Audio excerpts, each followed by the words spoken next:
Então hoje a gente vai falar sobre uma das maiores obras de todos os tempos. Acho que pode ser considerada a peça mais famosa que já foi escrita. Eu estou falando aqui, claro, de Romeu e Julieta, de William Shakespeare. Tá? Estou utilizando aqui como base para os nossos estudos essa edição do Clube de Literatura Clássica.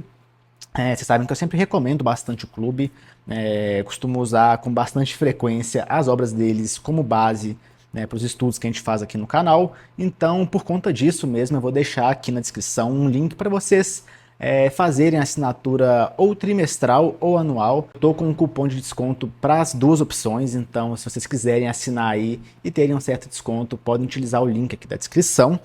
Tá, e pois bem, vou falar um pouquinho aqui de Romeu e Julieta, mas eu também quero que esse vídeo ele sirva para todo mundo que quer ler Shakespeare no geral.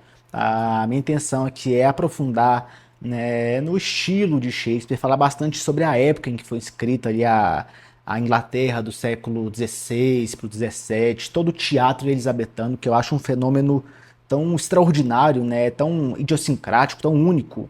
A gente pode dizer que o que aconteceu ali, né, nos teatros ingleses do século XVI para XVII é algo que nunca tinha acontecido e nunca mais aconteceu, né, com o fechamento dos teatros ali na época do Oliver Cromwell, né, e a reabertura depois já era muito diferente, né, já era um teatro, um estilo europeu mais clássico, mais bem definido, não é exatamente naquele estilo que a gente conheceu durante a época de Shakespeare. Então, é um fenômeno muito único, muito especial, né, que criou uma das maiores mentes, né, um dos maiores escritores de todos os tempos, que é Shakespeare. Então eu quero aprofundar um pouco nisso para vocês. Então, lógico, né, esse aprofundamento, esse estudo da época, do contexto, vai ser útil para ler qualquer obra de Shakespeare. E aí, já nos momentos finais, ali, eu diria da metade para o final do vídeo, a gente comenta de fato sobre o Romeu e Julieta. Assim, sobre spoiler, gente, sinceramente, né, spoiler de um livro de 500 anos atrás é algo um pouco problemático, né? Acho que todo mundo já sabe o que acontece em Romeu e Julieta, né? É até algo que às vezes afasta as pessoas da leitura desse livro, porque pensam, ah, eu já sei o que acontece, já conheço o final, né? Não vou ter a surpresa nem nada, então não vou ler o livro. E aí tem um grande erro, né? Porque talvez o grande feito do Shakespeare e dos produtores de peça como um todo, né? Os autores de teatro, né? Não é tanto a surpresa do final, né? A reviravolta, mas sim a travessia que é feita, né? Não é tanto o fim, mas principalmente o meio. Né? Então, assim, acho que vale muito, muito, muito, muito a pena ler Romeu e Julieta, ainda que você já saiba perfeitamente do que se trata a história, de como ela vai terminar. Tá? Porque toda a travessia que você vai percorrer ali é realmente a parte principal da experiência. 99% da leitura tá nisso. Aí, se por acaso você não sabe como termina Romeu e Julieta, não sei se isso é possível, aí os 1% restantes ficam para isso. Mas realmente o grande feito do Shakespeare é o modo de escrever, é o estilo, né, toda a narrativa que se constrói, toda a psicologia humana que é colocada em cada um dos seus tipos, né, dos seus personagens ali, né, toda a reflexão filosófica, tudo que ele traz ali durante o percorrer de toda a peça. Que além de tudo também é muito divertida. A gente tem que lembrar que o teatro elisabetano é conhecido pela sua comicidade, por piadas de duplo sentido, até com teor sexual. Às vezes pode parecer um humor até meio escrachado, que torna a peça algo bastante diferente. Né? Ler um Shakespeare e ler um Racine, por exemplo, são duas experiências quase que opostas, ainda que complementares, e ambas são logicamente muito fantásticas. Mas, pois bem, vamos falar sobre quem foi esse tal de William Shakespeare. E assim, a biografia do autor, ela é bastante limitada, né? É muito lendária, inclusive. Muito se especula sobre vários períodos da sua vida que são bem nebulosos, a gente não sabe basicamente nada. Algumas pessoas até dizem que ele nem sequer existiu, né? Que é um personagem criado. Né? Eu acho que essa é uma teoria da conspiração muito exagerada. Para mim é muito certo que Shakespeare sim existiu e foi autor de pelo menos boa parte das suas peças. Tá? Essa questão da autoria também é bastante discutida, né? Porque na época, diferente dos dias atuais, não tinha essa questão toda dos direitos autorais, né? Essa peça que é minha, assina embaixo. Muitas peças pertenciam às vezes mais à companhia literária do que propriamente ao autor, né? E também as histórias que eram contadas não eram necessariamente criações autênticas. né? Uma peça, por exemplo, o próprio Romeu e Julieta, não foi totalmente criada da cabeça de Shakespeare. Tá? A gente vai conversar um pouco sobre os Romeus e Julietas anteriores, né? A gente vai ver que, na verdade, ele começou lá na Itália, teve uma tradução, outra tradução, né? Então, assim, já existia um Romeu e Julieta pelo menos uns 60 anos antes da peça famosa aqui do Shakespeare. Então acaba que tudo isso cria um ambiente meio duvidoso do que foi de fato, né, a vida do autor. E pois bem, o que a gente pode dizer com um pouco mais de certeza sobre Shakespeare? Né, ele provavelmente nasceu no dia 23 de abril. Essa é uma data importante, tá? A gente vai falar ela pelo menos umas 3 vezes, tá? Em períodos diferentes, mas é a mesma data, então 23 de abril de 1564. Tá? Ele viveu ali por provavelmente 52 anos e morreu em 1616. Agora a data, adivinhem só, 23 de abril também. Então a data de nascimento e de morte é a mesma, 23 de abril. E ainda uma outra coincidência, se a gente for pegar a data de falecimento do outro grande autor ali da época, né, não da Inglaterra, mas da Espanha, a gente está falando de ninguém mais, ninguém menos que o próprio Cervantes, autor de Don Quixote, né, a data de falecimento dele também remete a 23 de abril de 1616, então mesmo dia, o mesmo mês, o mesmo ano. Mas vamos fazer jus à morte ali de Cervantes, ele provavelmente morreu um dia antes, tá? No dia 22 de abril. Aí eles pegam a data de 23 de abril, que seria a data ali do sepultamento de Cervantes, que aí coincide, né, realmente a morte dos dois grandes autores da época e fica essa grande coincidência que alimenta ainda mais essas figuras lendárias. E aí, não por coincidência, né, mas muito a propósito, escolheram por convenção que a data de 23 de abril seria, então, o Dia Mundial do Livro. Porque, afinal de contas, dois dos maiores escritores de todos os tempos morreram coincidentemente nesse dia, então não haveria data melhor. Eu, da minha parte, né, muito pessoalmente aqui, considero uma pena eles terem demorado um pouquinho para morrer. Eles poderiam ter apressado um pouquinho esse dia final ali para o dia 19 de abril, 4 dias antes, que ia ser muito mais bacana, tá? Ia ser muito mais interessante, porque por acaso é meu aniversário. Mas enfim, né, deram uma enrolada ali, demoraram um pouquinho para morrer, então ficou no dia 23 mesmo, uma pena. Eu ia achar muito legal se meu aniversário fosse no Dia Mundial do Livro, né, na data de falecimento desses dois autores. E, pois bem, o que mais que a gente pode dizer sobre a biografia desse autor, né? Além das datas ali, que são bastante curiosas. Pois bem, ele nasceu ali em 64, na cidade de Stratford. Tá? Ele cresceu ali, provavelmente se casou ali com a sua mulher, a Anne Hathaway, que inclusive era uma mulher bem mais velha do que ele, né? Tem o mesmo nome do que a famosa atriz ali, Anne Hathaway, que por acaso o marido dela também parece muito Shakespeare. Mas então, ele se casou ali, teve 3 filhos, né? Teve ali inclusive o Hamlet, a qual acabou falecendo, tem toda a relação com a sua grande tragédia, o Hamlet, né? De onde vem a famosa frase ser ou não ser, eis a questão. Né? Inclusive, este filho, Hamlet, que acabou morrendo muito cedo, foi o que motivou, né, esse filme que está aí concorrendo ao Oscar, né, ganhou de melhor atriz e tudo mais, chamado Hamlet. Tá? Então, ali ele teve os seus 3 filhos, mas ele se mudou para Londres, ainda razoavelmente jovem, e é ali que ele de fato se consolida como esse grande autor. Mas a gente tem ali um intervalo de tempo, como eu já disse, bastante nebuloso. A gente não sabe o que foi da vida de Shakespeare ali até mais ou menos o ano 1590, né, mais ou menos esse período ali, final da década de 80, início da década de 90 do século XVI. Tá? É um pouco incerto como foi a vida de Shakespeare por ali. Né, especula-se que ele foi ator de peças, né, não só autor, mas ator mesmo, de fato atuando ali, né, associando-se ali com companhias e tudo mais. Então essa provavelmente foi o início da sua vida ali em Londres. E, pois bem, ele se consolida de fato como um autor importante, né, um produtor de peças. Tá? E esse é um fator importante porque Shakespeare ele não escrevia para ser publicado. É como se ele estivesse escrevendo esses livros tradicionais que a gente compra hoje, tá? Assim, o que a gente conhece das publicações de Shakespeare, né, os fólios, foram na verdade algo posterior à elaboração dessas peças, né? Ali há algumas boas décadas, né? Por exemplo, quando a gente teve ali o Romeu e Julieta, né? Ele não chegou e publicou, olha só, vai ali para as livrarias com o meu nome embaixo, não.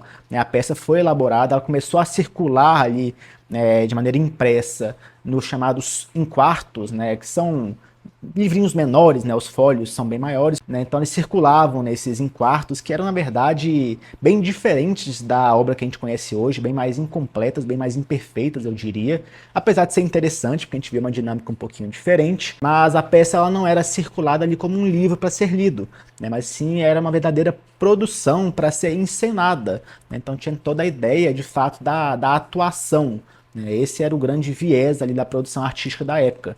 Então, os autores ali, na verdade, eles eram produtores de espetáculos, eles faziam peças e não tanto escreviam livros. Então, esse é um fato importante que também classifica bastante o que foi o próprio teatro elisabetano. Ele era muito voltado ao espetáculo, né, a apresentação em si mesma, e não só a produção literária, poética, mas claro, tinha bastante influência disso sim, ainda mais pelas influências que eles tinham ali de um período mais clássico, né, um período greco-romano, né, o estudo ali das peças romanas era bastante importante, então, claro, a poesia, a estética, né, toda a produção poética também tinha a sua importância, mas o fator ali da atuação, da produção do espetáculo era talvez o mais importante, pelo menos no sentido primário. E então, né, o Shakespeare, ele produzindo as suas peças, ele também se tornou sócio de alguns dos teatros ali da época, né, ele acabou enriquecendo, e grande parte do dinheiro que ele produzia, né, com essa nova economia que surgia, porque vale dizer, né, existia teatro antes, é um grande erro pensar que o teatro surgiu nessa espécie de uma renascença britânica, né, ele já existia antes, claro, com uma dinâmica bem diferente, tá, mas essa nova dinâmica que surge, esse novo modelo econômico que torna o teatro algo muito mais mercantil, né, atrair o grande público, foram construídos grandes teatros, né, o The Theatre, né, que foi o primeiro de todos, que era basicamente um cercamento, né, era um teatro a céu aberto, mas tinha muros ali ao redor, que servia até como um modo de impedir um acesso, né, gratuito, né, você tinha que pagar para consumir a peça. Então ele se tornou sócio de algum desses teatros, né? Então ele ganhou bastante dinheiro com isso, se enriqueceu, era um novo modelo econômico que surgia, né? Diferente de um modelo medieval que normalmente tinha aquela questão da uma certa ancestralidade, né? Então seu bisavô ele ganhou dinheiro de um jeito, aí seu avô também, seu pai também, você também, e aí você passa para seus filhos, para seus netos, para seus bisnetos, todo mundo ganha dinheiro exatamente com o mesmo ofício. Aqui a gente teve uma dinâmica um pouquinho diferente que surgia na época, né, o Shakespeare é como se fosse um novo rico, né, surgido ali de uma profissão que era razoavelmente nova, né, com a produção das peças de teatro. Então é até interessante como conversa a questão econômica e cultural, porque se a gente teve uma grande riqueza cultural da época com o teatro elisabetano, nessa dinâmica muito intensa de produção de peças, né, era algo bastante frenético, até eram peças bastante frequentes e tinha toda essa questão da necessidade de, enfim, encenar uma nova tragédia, uma nova comédia, e estava ali sempre circulando, né, isso tudo gerou realmente uma produção cultural muito grande, movimentada por interesses econômicos, né? Então Shakespeare ele se enriquece com isso, né? Ele retorna o seu patrimônio em grande parte para propriedades, provavelmente ali em Stratford mesmo, que é para onde ele volta quando ele se aposenta. Também há um certo misticismo com relação a essa aposentadoria do Shakespeare, né? Algumas pessoas consideram algo ali de um gênio que se retira, né, que se isola, mas é muito possível que ele só estava realmente, né, querendo descansar, passar algum tempo em família, né, com sua mulher, filhos, e aí ele retornando ali para sua cidade, ele acaba falecendo muito pouco tempo depois, né, morre razoavelmente cedo, e desse modo a gente fica com uma biografia muito modesta, né, algo bastante simples. É alguém nascido em Stratford, se casou, teve filhos, se mudou para Londres, fez peças muito importantes, né? Algumas têm uma autoria um pouco duvidosa, a gente não sabe se realmente foi Shakespeare, provavelmente foi, mas pode ser que não, né? Tinha um pouco também da coautoria, né? De, né, certas combinações que eram feitas com outros autores, e enfim, se enriquece, volta para sua terra e morre cedo. Então, né, algo que talvez não seja tão lendário quanto parece, e por isso as pessoas acabam mistificando um pouco sobre quem de fato foi Shakespeare, que acaba no final das contas sendo bastante misterioso. Alguns críticos consideram que o fato de ter uma biografia que é bastante limitada acaba favorecendo um pouco para os estudiosos, né, para os shakespearianos, que são muitos no Brasil, a gente tem grandes shakespearianos, né, boa parte mulheres, inclusive, há um domínio feminino, né, acho que não só no Brasil, mas no mundo, claro, a gente também tem grandes shakespearianos homens também, né, Mas é interessante porque eles focam seus estudos menos na biografia e partem muito mais para as obras, né? Eles buscam entender muito mais, né, o fenômeno linguístico, o desenvolvimento ali de Shakespeare, né? Assim, os estudos, por exemplo, da datação das obras, né? Quais foram as primeiras, quais foram as obras de uma maturidade, né? Assim, as épocas de Shakespeare, uma época que foi mais histórica, com peças ali dos reis ingleses, depois uma época histórica mais clássica, com o Júlio César, né, voltando ali, né, para o período clássico romano, depois as grandes tragédias, enfim, todas essas épocas, essas diferentes escolas quase que Shakespeare carrega, né, alguns autores, como por exemplo Otto Maria Carpo, ressaltam bastante como que Shakespeare é um universo dentro de si mesmo, né? Então, né, ele tem uma época muito nebulosa, mais noturna, mais escura, né, assim, carrega um peso simbólico maior. Outra época que é mais leve, com comédias. Outra época histórica, que carrega todo o sentido da nação inglesa ali. Então, né, tem um pouco de tudo ali dentro da obra de Shakespeare. Ele é extremamente diverso, rico, ele é muito universal. E é por isso que eu gosto tanto de Shakespeare, é por isso que Shakespeare é tão brilhante, né? Diferente do outro dramaturgo, né, outro produtor ali de peças de teatro, que eu também gosto muito, que é Racine, né, Shakespeare ele é mais eclético, né, ele tem uma diversidade maior. Racine ele é um pouco mais centrado em certos temas, né, ele tem uma beleza estética, eu diria até superior, mas ele não é talvez tão universal quanto o Shakespeare, né, ainda que também tem uma universalidade, principalmente no sentido psicológico, que seja notável, tá? Mas Shakespeare ele é realmente é muito completo, né? Você encontra tudo que você pode imaginar ali, né? Inclusive em fatores estéticos, né? Você vai ter em Shakespeare partes divertidas, jocosas, brincalhonas, né? Com piadas de duplo sentido, uma coisa quase infantil, meio adolescente, sabe? Da terceira série ali, aquela brincadeirinha, né? Que gera um duplo sentido, meio sexual. Você vai encontrar isso, você vai encontrar também um momento de uma poesia sublime, né, o soneto de Shakespeare é tudo muito completo, tudo muito bonito, tudo muito perfeito, né, ainda que conste as suas imperfeições, tá? A gente não pode dizer que todas as peças de Shakespeare são absolutamente perfeitas, sem defeitos. Não, o próprio Romeu e Julieta tem as suas inconsistências, né? Alguns críticos apontam ali para o final, com as falas ali do príncipe ali, como algo, né, um pouco desnecessário, né? Algo que não é digno da grandeza de Romeu e Julieta, né? Da grande tragédia, né? Alguns apontam, por exemplo, também as incongruências do pai da Julieta, que ali no início da peça ele não tem pressa nenhuma para casar a filha, ela é muito jovem, não tem nem 14 anos ainda, né? 14 anos incompletos, estão 13 anos, né, muito jovem, não está no momento de casar ainda ali com Paris, né, que era quem desejava a mão de Julieta. E aí já mais pro meio da peça, quando Julieta se recusa a casar, ela opõe ali uma certa resistência, né, ele estoura ali, quase que bate na própria filha. Não, você vai casar sim, você tem que casar, né? Então assim, são algumas inconsistências, mas que algumas pessoas ainda trabalham no sentido de procurar a perfeição de Shakespeare, como se ele fosse absolutamente infalível, né? Então, por exemplo, vamos dizer que o senhor Capuleto estava, na verdade, ali fazendo um certo jogo duro com Paris, porque ele não queria parecer tão desesperado pro casamento da filha, coisa do tipo. Mas é bem possível que seja, assim, talvez alguma certa falha da produção de Shakespeare, né? Que sendo um autor incontestavelmente gigante, não quer dizer que ele seja também sempre perfeito. Então acho que já deu para ter uma ideia ali um pouco da biografia de Shakespeare. Como eu disse, o foco ali dos estudiosos é muito nas fases da sua produção, de cada uma das suas obras, uma fase histórica, uma fase de tragédias, etc. Então, né, acho que assim, o ideal seria um estudo obra a obra para a gente ir aprofundando nessa discussão.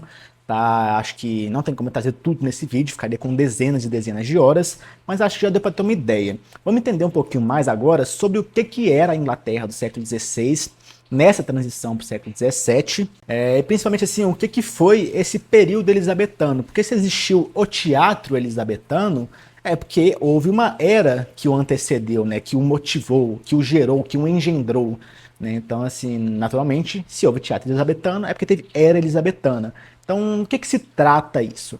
Né? Pois bem, a Elizabeth, né, essa rainha, ela assumiu o trono ali em 1558. Então, se Shakespeare nasceu em 1564, quer dizer que já estava ali há mais ou menos 6 anos de reinado de Elizabeth.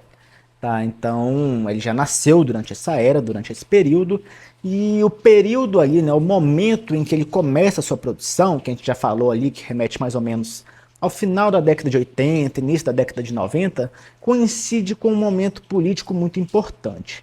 O que acontece? Existia ali um conflito entre Inglaterra e Espanha que não era muito novo, tá? A gente pode dizer que já estava ali como que acontecendo antes mesmo da Elizabeth assumir o poder, né? Que teve suas idas e vindas, tudo mais, porque o que que acontece?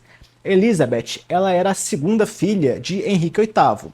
Tá? Quem tem aí uma boa noção de história já associa o nome de Henrique VIII, né? Igreja anglicana, né? O rei ali com seus divórcios rompeu com a Igreja Católica, né? Henrique VIII é exatamente o rei que se casou primeiro ali com Catarina de Aragão, né? A princesa da Espanha, teve a sua filha que é Mary, que foi a rainha da Inglaterra imediatamente antes da Elizabeth. A Elizabeth ela é associada como a maior rainha da Inglaterra, mas não foi a primeira, né? A sua irmã, por exemplo, né? A sua meia-irmã, né? Filha do mesmo pai, mas não da mesma mãe, né? A Mary, ela reinou ali na Inglaterra por 5 anos antes da Elizabeth. Tá? Então essa primeira filha de Henrique VIII com Catarina de Aragão, tá? Então princesa da Espanha, né? E aí ele acaba desejando ali se divorciar, né? Ele tenta anular o seu casamento ali junto ao Papa, não consegue, e isso gera um rompimento entre Inglaterra e a Igreja Católica, né? E passa ali ao estilo anglicano, que a gente já falou, né? Em que o poder religioso ele se associa, né, ao poder político ali da coroa. Né? Então, né, a igreja ali britânica realmente é, até hoje, né, separada ali de uma igreja católica. E, pois bem, então, esse é o movimento ali do Henrique VIII, ele se casa pela segunda vez com Ana Bolena, né, que era, inclusive, dama de companhia da sua primeira mulher, né, da Catarina de Aragão. Aí ele vai, né, enfim, ele, né, repudia ali, ele afasta a sua primeira filha, nega ela. E aí chega ali a sua segunda mulher, Ana Bolena, que era protestante, então é importante destacar isso também. Tá? Ele se casa com essa Ana Bolena e tem sua segunda filha, que é Elizabeth, né? Exatamente a rainha aí da qual a gente está falando, né? Que reinou a Inglaterra por muito tempo, responsável, né, pelo período elisabetano, de onde surgiu ali Shakespeare e tudo mais. Então essa é Elizabeth, tal segunda filha de Henrique VIII, né? Enfim, ele tenta ter ali um filho homem, ele chega a ter um filho homem, acaba morrendo muito cedo, né? São feitas ali festas, né? Toda aquela questão dos duelos ali, dos cavaleiros e tudo mais, mas acaba morrendo muito cedo seu filho, né? E ele nunca consegue ter esse filho homem, né? É engraçado, porque ele com tanto esforço para isso, né? Ele acaba não tendo e quem sucede ele é uma mulher, né? Mary, depois Elizabeth. Então chega a ser cômico, mas ele não consegue ter o filho homem com a Ana Bolena, mata essa mulher, né, leva ela para ser decapitada, né, e vai, se casa de novo, tem suas várias mulheres ali, nunca tem seu herdeiro homem, né, e aí quando assume de fato, né, uma nova pessoa na coroa, é Mary, né, que se casa com o rei da Espanha, Filipe II. Né, então você vê de novo essa relação com a Espanha. Né, a primeira mulher, né, Catarina de Aragão, era princesa da Espanha, agora Mary se casa com o rei da Espanha, tem essa relação muito forte, né? A Espanha como protetora da religião católica, né? Ela instaura ali um tribunal da Inquisição, ela persegue os protestantes enquanto hereges, né? Tem ali mais ou menos umas 300 vítimas durante seu reinado de 5 anos, né? Acaba morrendo, né? Muito se fala sobre seus problemas de saúde, uma rainha bastante doente, né? Ela acaba morrendo, e sucede ela a sua irmã mais jovem, né, que era Elizabeth I. Pois bem, como a gente disse, Elizabeth ela assume ali mais ou menos em 1558, né, e Shakespeare nasce mais ou menos 6 anos depois, já durante esse reinado. Né. Elizabeth já adota uma postura diferente, ela já é protestante, né, então aquela perseguição anterior ela é alterada, ela vai até no caminho oposto. Né. O número de vítimas das perseguições de Elizabeth já é um pouco discutida, né? Você vê, por exemplo, a Mary, ela foi chamada de Bloody Mary, né? Por conta, né, dessa sua perseguição. A Elizabeth já tem uma visão bem mais utópica ali, ela é colocada às vezes, né, como essa rainha virgem, porque ela não se casou, né, quase como uma divindade ali, né, ela realmente é muito elevada, é um pouco uma figura de um Leviatã. Eu assimilo muito as imagens que criam aí da Elizabeth, né, as pinturas, representações artísticas com as representações do Leviatã, né, acho muito parecidas, mas enfim. Então ela estabelece ali o seu reinado e os conflitos com a Espanha, né, vão se intensificando. O Filipe II ele tenta se casar com a Elizabeth, ela não aceita, né, essa sua relação com o matrimônio é bastante conflituosa, né, já havia alguns estudiosos que apontam certas relações de abusos que ela teve ali na infância, na adolescência, então é algo um tanto complexo de ser entendido. Ela não se casa com Filipe II, né? Ela tem esse já primeiro desgaste que é feito, uma possível união que poderia ser realizada para unir os diferentes reinos, dinastias, né? A dinastia Tudor, que vem ali da Henrique VIII, da Mary, da Elizabeth, tá? Então essa dinastia Tudor que poderia se juntar com a família lá da Espanha, enfim, não se concretiza, não se perpetua, né? Então é um fator que já começa a gerar um certo desgaste, né? O estabelecimento do protestantismo também, essa questão do anglicanismo também gera desgaste com uma nação católica que é a Espanha, né? A gente pode, por exemplo, ver a questão também do protestantismo na Inglaterra com a morte de Thomas More, que foi feito mártir da Igreja Católica, né? O Sir Thomas More, que também é santo católico, por acaso algumas pessoas não sabem, né? O autor ali de Utopia, um grande gênio, uma mente brilhante, e foi consagrado, ele era importante durante o reinado de Henrique VIII. Tá? Se Henrique VIII foi declarado em certo momento defensor da fé católica, foi em grande parte por conta de Thomas More, né? Então é engraçado, né? Como que Henrique VIII foi defensor da fé católica e depois rompeu com a Igreja Católica, né? Mas o Thomas More ele foi martirizado, foi morto ali, né, por Henrique VIII, enfim, com esse rompimento com a Igreja Católica, que foi retomado, né, por Mary, né, que reatou relações com a Igreja Católica e de novo rompeu agora com Elizabeth. Então, né, são altos e baixos ali, né, restabelece, rompe, enfim, é uma dinâmica bem intensa ali durante a época, é bem interessante, né, todo esse período, né, tudo ali desde a época das Rosas, né, da Guerra das Rosas, é muito legal, né, quando assume a família Tudor, a dinastia Tudor, enfim, se torna tudo bem interessante.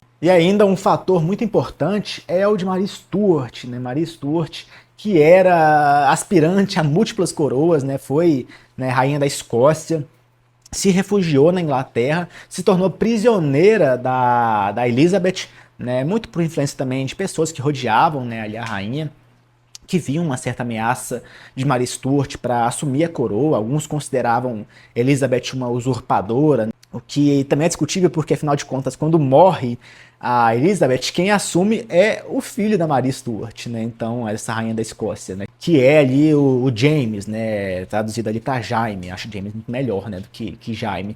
Mas enfim, então o James ali que assume depois da Elizabeth era exatamente filho da Maria Stuart. Mas ela é feita prisioneira e fica ali durante muitos anos, uma prisioneira de luxo, né? Não quer dizer que ela ficava ali numa cela escura, né? Ela tinha, né, a sua vida boa ali, mas era uma prisioneira ligada ali ao regime da Elizabeth. E ela acaba morta, né, por um suposto envolvimento com uma conspiração contra a Elizabeth, né? Então, né, mata ali a Maria Stuart, que é um novo conflito que é gerado ali, porque Maria Stuart é uma figura muito importante, né, também associada ali com a Espanha, né, com o catolicismo. Então, né, esse assassinato, a morte, né, primeiro a prisão, né, depois a morte, isso também gera um novo desgaste entre Inglaterra e Espanha, né, até que gera, por fim, essa guerra entre Inglaterra e Espanha, que culmina com a tentativa de invasão ali de Filipe II, rei da Espanha, na Inglaterra, para realmente afastar ali a família Tudor do poder, né? E aí acontece o grande evento, mais ou menos ali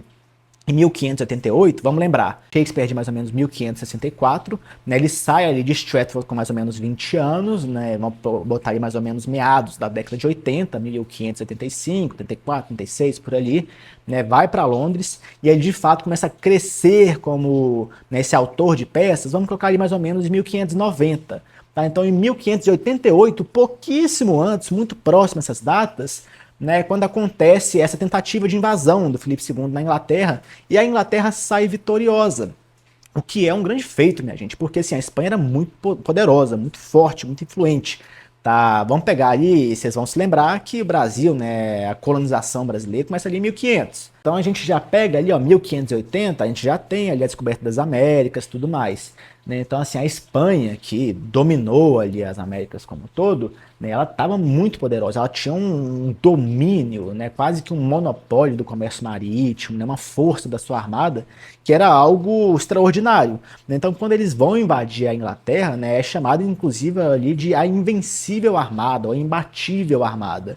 Essa adjetivação chega a ser engraçada, né, porque, né, sendo chamada invencível, ela é vencida, né? A Inglaterra ganha ali da Espanha essa batalha naval que é empreendida, né? Muito por conta também, né, dos seus sucessos marítimos, que a gente já vai falar, né, sobre seus piratas, né, Sir Nathan Drake, por exemplo, que para quem já conhece ali, por exemplo, os videogames, né, conhece Uncharted, né, é o mesmo nome que o personagemzinho do Uncharted tem, né, Nathan Drake é em homenagem a esse marinheiro, esse pirata ali, né, que foi muito importante para a história da Inglaterra. Né. Então eles vencem a invencível armada, a imbatível armada, curiosamente, e nisso se tornam uma nação vitoriosa, uma nação, né, que tem esse prestígio de uma grande vitória. Então, quando Shakespeare começa a produzir, a Inglaterra é uma grande vencedora. Né? Ela derrotou a Espanha nessa tentativa de invasão. Né? Ela se torna uma potência importante. Não que não fosse, mas ela se fortalece nisso. Então, acho que é inquestionável que durante a produção ali, na década de 90, início dos anos 1600 ali, essa sensação de, poxa, a gente ganhou uma grande batalha, né? A gente venceu a invencível armada, derrotamos ali Filipe II. Acho que essa sensação predominava no espírito inglês. Né? Assim, essa é uma interpretação que eu tenho. Acho que a própria produção, né, histórica de Shakespeare, né, com seus vários Henriques e tudo mais, né, vocês devem conhecer as peças ali, Henriques do Shakespeare, acho que em grande parte é influenciado por essa sensação, né, essa nobreza do sentimento vencedor. Então isso é um fenômeno, acho que é bem marcante. O Shakespeare ter começado a produzir logo depois dessa grande vitória, acho que é um fator que ajuda ele a ter sido tão grandioso. Talvez se ele tivesse produzido um século antes, né, fora desse período elisabetano, ainda antes de acontecer essa vitória, acho que teria sido tudo muito diferente. Né, como eu já disse, até mesmo pelo fenômeno econômico, né, porque os novos modos de se criar riqueza, né, essa produção cultural que se tornou um fator econômico também é muito importante. Porque a vitória econômica da Inglaterra gera essa dinâmica de produção teatral. Né? São construídos os grandes teatros, né? E ainda outros fatores econômicos. Os corsários, né? Eu disse ali do Sir Nathan Drake, né? Esse marinheiro, né? Que serviam ali como que piratas, né? Que espoliavam, que pegavam ali essas mercadorias, né, navais. Tinha também ali o John Hawkins, né? Então, assim, isso foi um fator importante para o enriquecimento inglês, para suas dinâmicas econômicas, né? Acho que isso é essencial para entender como surgiu esse fator ali do teatro, porque se não tivesse demanda e se não tivesse também a oferta dos teatros, né? Um fenômeno que já é arquitetônico, né? Da construção da cidade, acho que dificilmente isso aconteceria, né? Se Shakespeare tivesse que encenar só, sei lá, em tabernas, coisas do tipo, será que ele teria sido tão grandioso? Né, se não tivesse esses grandes teatros, né, será que se a população que estava ali produzindo, o crescimento industrial, né, as riquezas que surgiam do comércio nascente, crescente da época, será que realmente essas pessoas estariam procurando o teatro para gastar dinheiro ali, ter esse entretenimento?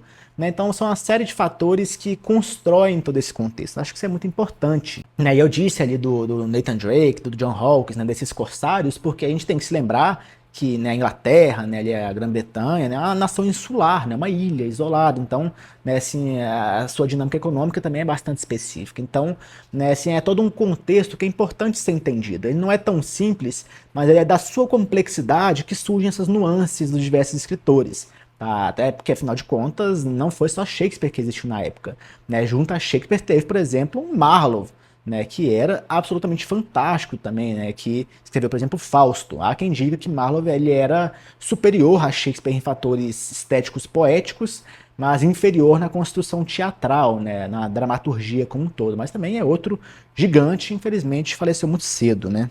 Então é mais ou menos isso. O teatro elisabetano é algo muito único. É uma série de fatores que criaram esse contexto que fez com que seja algo tão específico. Né? O fato de ter uma participação popular faz com que ele seja mais cômico, com que ele tenha uma interação mais direta com a plateia, com que ele tenha aquelas piadinhas de duplo sentido, se torna algo grosseiro, mas ao mesmo tempo é elevado e sublime. Né? Então, assim, tudo isso foi colocado como uma série de fatores um tanto contingentes, mas que criaram toda essa realidade muito específica que é muito fantástica, né? Então, né, e é um período curto, mais ou menos meados do século XVI ali, né, vamos colocar pelo menos a partir de 1560, por ali, até mais ou menos 1642, que é, né, o contexto ali de Oliver Cromwell, quando são fechados os teatros, né? E aí depois, quando são reabertos, já é um teatro totalmente diferente, muito mais voltado àquela produção, né, europeia, continental, já é uma coisa bem diferente, já não é mais o teatro elisabetano. Então foi algo, né, de um período ali de mais ou menos 100 anos, talvez até menos que isso, que foi tão prolífico, que foi tão fantástico, produziu autores tão extraordinários. E ainda é curioso observar que a construção do teatro elizabetano ele ainda tem uma influência que remete pelo menos a partir do século XIII ali mais ou menos. Porque assim, teatro sempre existiu. É um grande erro as pessoas ignorarem que houve produção cultural e literária durante a Idade Média. Tá? Não é como se o Renascimento inglês, com Shakespeare, com Marlowe, com Thomas Kidd, tivesse criado a literatura que não existia. Ela existia, só que sobre uma produção um pouquinho distinta, por assim dizer. Né? A questão da autoria, por exemplo, se Shakespeare já tinha uma autoria um pouco duvidosa, né? Muitas peças de Shakespeare, na verdade, eram mais associadas à companhia do que ao autor mesmo, né? As peças que eram guardadas ali, as sete chaves pelas companhias, né? E a gente não sabe exatamente se todas as peças de Shakespeare são de fato de Shakespeare. Mesmo Romeu e Julieta, da qual a gente vai começar a falar, né, não é uma criação de Shakespeare, né? Remete lá a Luís de Porto, né? Chegou ali Arthur Brooke. Então, assim, foi pelo menos 3 autores que falaram ali antes de Shakespeare a respeito dessa grande tragédia de dois amantes ali de Verona. Né? Então, assim, não é algo totalmente inovador. A questão da autoria já ali no século XVI, XVII, não era algo muito certo. Se tem quem duvide que Shakespeare resistiu, né? Imagina se ele escreveu todas as obras. Né? Então, se você ainda voltar ali 4, 5 séculos, isso ainda era mais complexo. Né? Como funciona a produção teatral do século XIII da Inglaterra, ela já se dissociava um pouco do ambiente da igreja. Então, assim, o teatro, em grande parte, ele era bíblico, religioso, mas na Inglaterra ele já começava a se distanciar um pouco. Ele era exercido ali por guildas, né, corporações de ofício, né, que exerciam a prática, né, do teatro, né, tinha ali seus atores, né, que foram se afastando um pouco e foram se tornando mais autônomos, foram apresentando ali com mais liberdade nos pátios das hospedarias, né, tinham aquelas carroças que levavam ali o material, os atores, então eles iam se apresentando ali nesses pátios e tendo mais liberdade. Tá? É claro, o auge da liberdade, o auge da capacidade criativa tá ali realmente no teatro elizabetano, que ali realmente os autores estavam totalmente, né, desimpedidos para sua criação. Mas já no século XIII, XIV, XV, isso era visto, foi algo que foi se desenvolvendo. Então, né, o que nasce ali com as guildas, que vão apresentando ali os seus ciclos, né, as suas fases bíblicas, né, isso já vai influenciando. A gente pode dizer, por exemplo, que a questão de apresentar a ação no palco, né, e não só remeter, mencionar que uma ação aconteceu, mas colocar no palco para as pessoas verem ela acontecendo, pode ser inclusive de influência desse período. Porque afinal de contas, quando você tinha ali, sei lá, a representação da paixão de Cristo, né, você botava ali Cristo, né, sendo flagelado, sendo coroado com espinhos, carregando sua cruz até o Calvário, né, sendo crucificado, aquilo tudo em cena, né? Acho que muitas pessoas já viram procissão aí também, já viram essa questão da paixão ali na Semana Santa e tudo mais, né? Então, assim, era como se fosse algo parecido, que colocava a ação em cena, no palco, para as pessoas verem. Né? Então, quando Shakespeare, por exemplo, vai fazer um duelo, né, um duelo meio de esgrima, por exemplo, em Hamlet, né, aquilo é colocado no palco, talvez por uma influência que já remete a esse período, né, da Idade Média ali britânica. Então há uma certa influência. Existia teatro na época que também influencia no teatro, né, shakespeariano e, enfim, elizabetano como um todo. Tá, esse é um fenômeno menos estudado, mas que acho que tem sua importância, ele merece ser discutido também. É claro que não é unânime, não tem como a gente dizer que Shakespeare foi influenciado por essa época, né, ele bebe muito dali, talvez sim, talvez não, mas acho que, né, é um ponto legal de se destacar, como que a Inglaterra também já foi se distanciando disso, e o seu renascimento ali, né, mais ou menos na década de 80, 90, né, logo após a vitória da Invencível Armada, todo esse contexto que a gente trabalhou, né, acho que isso tudo se conecta em alguma medida também, né, interessante da gente trabalhar. E assim, se a gente for analisar a fundo, tudo que pode ter influenciado Shakespeare é algo extremamente diverso também. Né? Eu já disse, como Shakespeare é eclético, como ele trabalha muitos gêneros, muitos estilos, tá? E o número de influências dele é certamente vastíssimo. Tá? Da literatura latina, né, lendas, né, mitologia nórdica, né, assim, toda a influência que ele tem é uma coisa fantástica. Né? Então, o que ele pega, por exemplo, ali um Romeu e Julieta, vem de uma literatura italiana que talvez também já remeta a muitos séculos antes. Né? A influência da literatura latina, né? do teatro romano, um Sêneca, etc. É claro que tudo isso aparece em Shakespeare. Tá? Assim, ele tem realmente um conhecimento que é muito curioso, porque ele não é um erudito de grande formação. Né? O que a gente sabe é que ele provavelmente se formou ali em um grau secundário, nada muito mais que isso, uma formação superior, né? Uma erudição extraordinária, provavelmente não. Mas ainda assim, ele é um gênio, né? Por exemplo, a influência dele na língua inglesa, né, é algo fenomenal. A gente pode dizer que o inglês moderno é em grande parte fundado, elaborado, aprofundado por Shakespeare. A importância de um Dante para a língua italiana seja talvez quase tão grande, é maior, né? Mas acho que assim, Shakespeare chegaria perto na influência da língua inglesa moderna, né? Porque a gente tem ali o anglo-saxão, né? O inglês médio, né? Com Chaucer, por exemplo, mas assim, o que foi Shakespeare para sua época é algo fantástico. Né? E é um grande fenômeno da literatura que é muito interessante, né? Como que a literatura é importante para desenvolver uma língua, né? O descobrimento das potencialidades de uma língua é em grande parte feito pelos seus grandes escritores. O que se torna, por exemplo, português hoje é em grande parte fruto do desenvolvimento que nos traz um Camões, um Padre Antônio Vieira, né? Do mesmo jeito, né? O inglês moderno é em grande parte fruto da produção de Shakespeare, né? A gente pode dizer que ele, por exemplo, inventou, né, ali centenas, até milhares de palavras. Isso também é um pouquinho problemático, não quer dizer que ele necessariamente inventou, que ninguém nunca antes dele tenha dito aquela palavra, mas assim, pela documentação histórica e tudo mais, são associadas essas palavras à criação de Shakespeare. Tá? Muitas delas, por exemplo, feitas por prefixação ou sufixação. Como, por exemplo, unfriended, né, que né, vem do prefixo un, aí você tem ali o friend, né, que é de amigo, e o ed no final, né, que gera ali um unfriended, que seria mais ou menos um sujeito sem amigos, ou uncomfortable, por exemplo, né, que já vem de comfortable e de un, né, então desconfortável. Né, então essa construção que ele faz é parecido com o que, por exemplo, um Guimarães Rosa faz aqui no Brasil. Né, a gente pode falar, por exemplo, de um inalegria de Guimarães Rosa. Né, então você tem ali um in mais um alegria, né, então é uma falta de alegria. Ou então, por exemplo, uma respergunta. Né, então pergunta mais uma res, né, então uma resposta a uma pergunta que responde outra pergunta. Né? Ah, qual é o seu nome? Aí você responde, e você? Como você se chama? Qual é o seu nome? Né? Então é uma respergunta. É claro que o aproveitamento, né, desses neologismos rosianos é bem menor que o aproveitamento das criações de Shakespeare. Mas assim, ele também tem essa influência na criação, no desenvolvimento da língua inglesa. Eu acho que o modo como Shakespeare fala, o modo como ele escreve, é mais importante do que as criações individuais. Tudo bem, né, tem centenas de palavras que são criações de Shakespeare em tese, mas acho que mais do que isso é o jeito de falar, é o jeito de dizer, é a linguagem literária.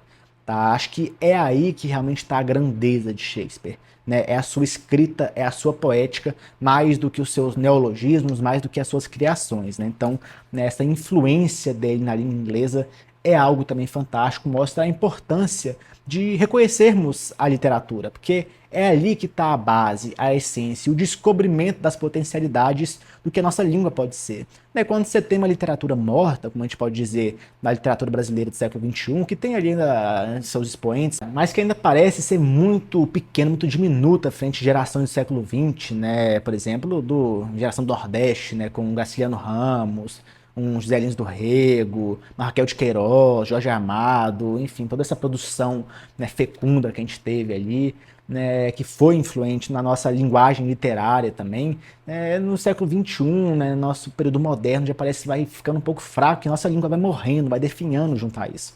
Né. Então a importância da linguagem literária também é algo fantástico que Shakespeare fez com brilhantismo e assim, de uma influência que é indiscutível. E um ponto que a gente já tocou, né, a questão da autoria, eu acho que isso é bem interessante, porque das produções teatrais de todos os tempos, a questão da criatividade nem sempre foi mais forte. Mas se for pegar, por exemplo, ali do teatro grego, né, não é que Sófocles inventou a história do Édipo, ela já existia. Né, ele simplesmente desenvolveu. Né, há um conceito ali do Aristóteles na sua poética, se chama mitós, né, ou mitos. É diferente do mitos no sentido da história narrada. O mitos aqui eu quero dizer como a concatenação lógica dos fatos, dos acontecimentos, da construção causal, né, de todo o nexo que é criado na obra e o modo como ela se desenrola. Isso é o mitos aristotélico. Tá? Então, exatamente essa concatenação lógica. E esse é o grande mérito do dramaturgo, do comediógrafo, de quem quer que seja que esteja produzindo teatro, né? É o modo como o espetáculo é criado, desenvolvido, é construído. Tá? Ali é o grande mérito. Ou seja, né, como disse, eu citei Guimarães Rosa pouco antes, a gente pode voltar a Guimarães Rosa, né, de quando o Riobaldo fala que ele, né, se perde ali na vida porque ele só procura o início e o fim, né, só a porta de entrada e de saída, e ele esquece toda a travessia, todo o meio, né, onde está a essência de toda a matéria. Né, 99% é o caminho, é o meio. Né, então, né, o infinito que há nessas divisões desse caminho é a grande importância da produção do criador de peças, do autor de teatro. Né? Então, assim, esse mitos ou mitose é onde está a essência, é ali que realmente se destacam os grandes poetas, os grandes dramaturgos. Tá? Então, Shakespeare, por exemplo, quando pega um Romeu e Julieta, ele não criou a história. Tá? A gente pode remeter pelo menos uns 60 anos antes com o Luigi da Porto, que ele já tinha criado essa história, ele já falava exatamente de Romeu e Julieta, dois amantes, né, que tem um final trágico, que moram em Verona, o conflito das duas famílias, né, isso já era bem existente, só que de um modo muito diferente.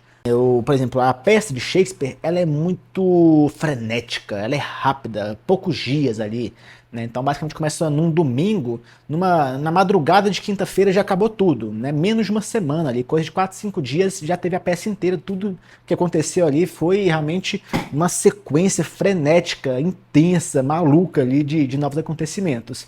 Né? O do Luigi da Porto já é algo que se desenrola por meses, né? A personagem da Ama, por exemplo, que é um personagem super curiosa, meio espalhafatosa, engraçada, né? Uma das minhas preferidas aqui da peça, né? A Ama, ela não existia na peça de Luís da Porto. Então, assim, a influência que tem...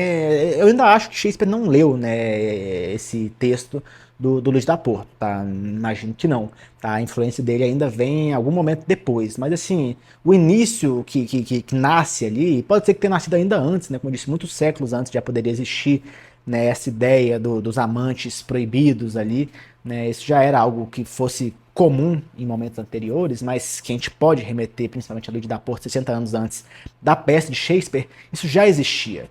E aí, em 1554, mais ou menos uns 20 anos depois, em torno de 40 anos antes da peça de Shakespeare, a gente tem ali uma novela de Matteo Bandello, né? Então ele também escreve, ele cria ali a personagem da Ama, né? Então já tem mais um desenvolvimento frente à inspiração ali inicial. E aí, 13 anos depois, mais ou menos uns 25, 26 anos antes da peça ali de Shakespeare, né, chega o Arthur Brooke, esse sim é a influência primária para Shakespeare, né, provavelmente o texto que Shakespeare consultava diretamente enquanto escrevia, né, a sua peça. Eu acredito que Shakespeare devia estar ali escrevendo com, né, o poema do Arthur Brooke ao seu lado, à sua frente ali, enfim. Inclusive, né, assim, é um poema, né, do Arthur Brooke que é bem medíocre, bem, né, limitado, não é um poema bom, mas que foi a inspiração para a peça mais importante, mais influente de todos os tempos, provavelmente junto com Hamlet, né, tem Macbeth e tudo mais, mas assim, Romeu e Julieta é muito emblemática, é muito grandiosa, é muito famosa,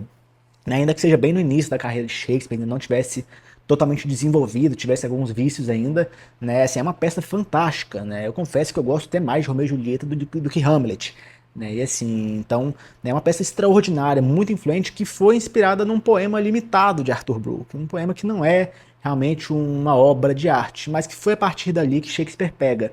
Né? Então, assim, é uma série de plágios que a gente poderia dizer, né? Então Arthur Brooke poderia reivindicar, não, Romeu e Julieta é meu. Mas aí poderiam falar, não, mas você fez uma tradução ali, você tornou ali em verso, mas era de Pierre Boileau, ou então era, né, de Matteo Bandeira, ou era de Luís da Porto. Então, assim, né, essa questão da autoria era algo complexo. A verdade é que Romeu e Julieta se tornou de Shakespeare, porque a obra-prima, a obra de arte, né, realmente a grande peça que revolucionou a história da literatura, que é tão fantástica, é de Shakespeare. E por quê? Por conta da sua construção, não só por conta da história.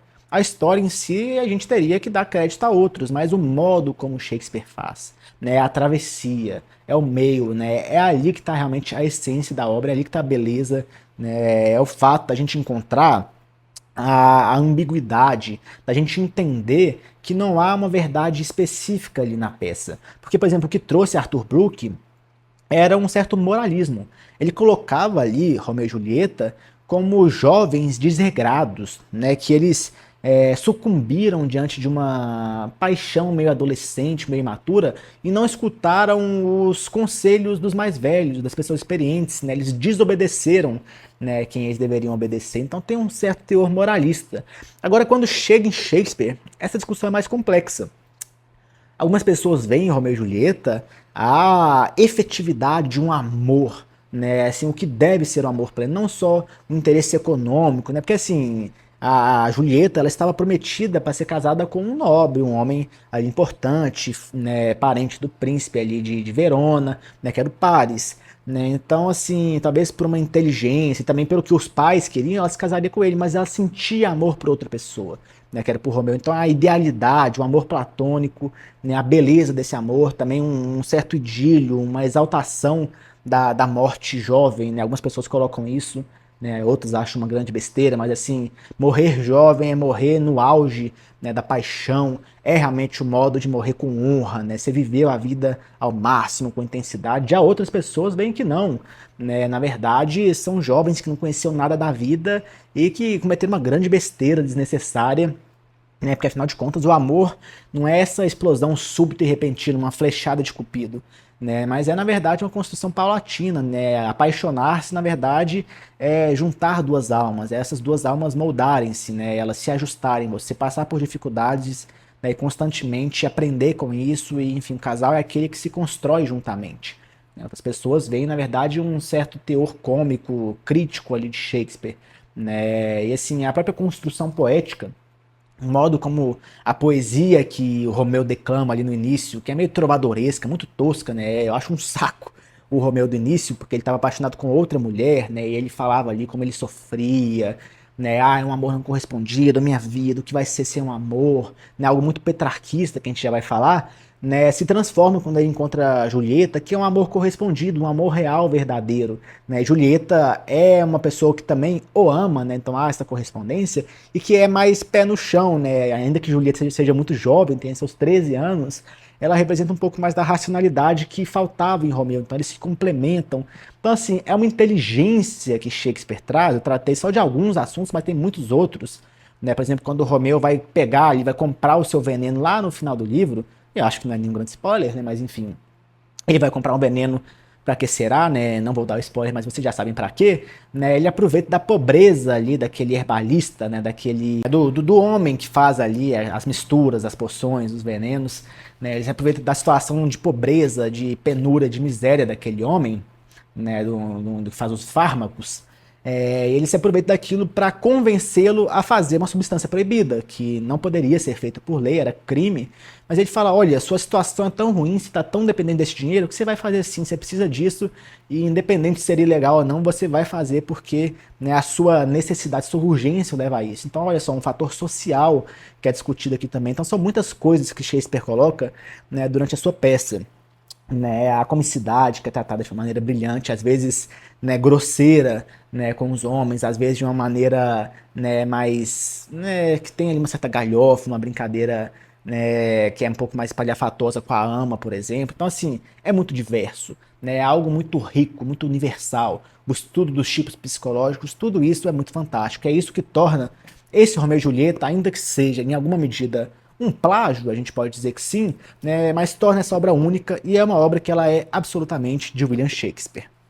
Então, feita essa longa introdução, espero que tenha sido elucidativa e útil. Eu acho que ela é útil para qualquer obra de Shakespeare, para você que está iniciando, ou se aprofundando, ou retomando nessas leituras de Shakespeare. Acho que isso pode ser uma introdução útil, mas servindo aqui ao propósito para a gente se aprofundar em Romeu e Julieta, vamos começar a obra, inclusive mostrando um pouquinho aqui para vocês, né, que folha de guarda, olha só aqui as ilustrações que vem dentro, né, vou mostrando um pouquinho aqui para vocês, né, então olha só aqui o sumário, vamos começar, né, e entender aqui um pouquinho mais, olha só como é bonito, entender aqui como isso tudo se constrói. Tá, a gente tem aqui, antes de tudo, a apresentação dos personagens, algo comum ali nas peças de teatro, e um prólogo. Tá, o prólogo serve para nos contextualizar. O que acontece? As pessoas que estavam assistindo a peça, elas tinham que saber o que elas teriam que imaginar. né? Porque elas estavam ali em Londres, né? Em um teatro, e elas teriam que se transportar a alguma época, conhecer alguns personagens, então isso tinha que ser explicado, né? Porque senão ia ser só um cenário montado ali, né, seja no The Theater, no The Globe Theater, né, ou qualquer um que seja, né, elas teriam que imaginar onde elas deveriam estar. Então é feita uma introdução para falar, olha, estamos em Verona, né, então olha só, uma cidade italiana, bem tradicional, uma arquitetura clássica muito bonita, né, a gente vai falar aqui sobre dois amantes e tem em alguma medida spoiler, né, porque assim, quando as pessoas vão para tragédia, né, elas já sabem que vai dar errado. Vai ter uma parte que as coisas vão acontecendo de uma maneira boa, correta, parece que vai dar certo, mas você sabe que vai dar errado. É uma tragédia, né? Então, assim, não espere um finalzinho bonito, né? As coisas não vão dar certo, né? Então, assim, não é a questão da surpresa, de olha só, nossa, as pessoas morreram, assim, todo mundo já sabia que isso ia acontecer, né? A grande questão, como eu já disse, é a construção toda. Então, já no prólogo, isso é dito. Vamos ler aqui esse prólogo. Então, olha só, entra ali o coro que vai declamar ali, vai dizer o seguinte: duas casas iguais em dignidade, tendo a bela Verona por morada, renovam suas guerras já travadas, manchando as mãos com o sangue da cidade. Né? Então ele já coloca ali a questão do embate entre duas famílias, né? Duas casas iguais em dignidade. Então duas casas que têm uma potência, uma importância ali dentro de Verona. Tá? Eles são como que burgueses ali. A parte ali mais importante e poderosa diz respeito ao príncipe de Verona, que não é dito o nome, né? É só príncipe, né? E aí tem seus parentes, né? Que são principalmente Mercúcio e o Conde Paris, tá? Mercúcio vai ser um amigo ali do Romeu, tá? Vai aparecer muito ali ele, Benvolio, né? Romeu, Benvolio e Mercúcio, principalmente os três juntos, né? E o outro é Paris, que é quem deseja a mão de Julieta, tá? Então esses são os poderosos e a gente tem ali as duas famílias, tá? A gente já vai ser introduzido essas famílias, mas antes disso continua aqui o coro. Entre as duas famílias em disputa, nasce um casal de amantes de má sorte, cuja vida infeliz e cuja morte fará aplacar a fúria dessa luta. Né? Então, olha só o spoiler aí, ó. Então, cuja vida infeliz e cuja morte. Então, já é dito na primeira página do livro, na introdução, no prólogo, né, que entra o coro ali, para explicar, né, para as pessoas, para a plateia, o que vai acontecer. Eles já falam, esses amantes, eles têm uma má sorte, eles vão morrer, né? Está dito, é a sua morte. Né? Então isso é muito claro. E diz aqui que essa morte vai aplacar a fúria dessa luta. Então vai ser a partir da morte do casal que a família, né, as duas famílias rivais, que vai ser Montecchio e Capuleto, essas duas famílias vão entrar numa certa concórdia, elas vão, né, finalmente dar fim às suas disputas, às suas lutas. Vai ser a partir da morte desse casal desventurado.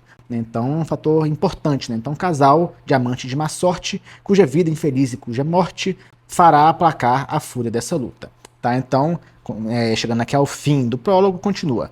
É esse amor que com seus passos fatais e o ódio de seus parentes e ancestrais, então a ancestralidade desse ódio não é algo que remete, né, só ao casal, mas é algo do sobrenome mesmo. A própria Julieta, que é inteligente e racional, ela fala assim, o absurdo que é as pessoas, né, serem taxadas por um grupo, né, pelo seu sobrenome, né? Poxa, eu sou muito mais do que o sobrenome Montecchio, você é muito mais do que o sobrenome Capuleto, né? Assim, a gente eu sou eu mesmo, né? Eu não sou só o meu sobrenome, né? Eu não sou só uma política que eu defendo, uma teoria, uma tese, né? As pessoas têm uma série de individualidade, tá interessante, né? Mas, né, então aqui é dito do ódio de seus parentes e ancestrais, né? Então, é esse amor com seus passos fatais e o ódio de seus parentes e ancestrais mostramos nas 2 horas dessa peça, que só com a sorte deles fim lhe cessa. Então, né, ele também já fala sobre a duração da peça, é uma peça curta, que fala de 2 horas, né, e que fala que só com a morte deles que vai acabar. Então, é bem direto e objetivo, fala, ó,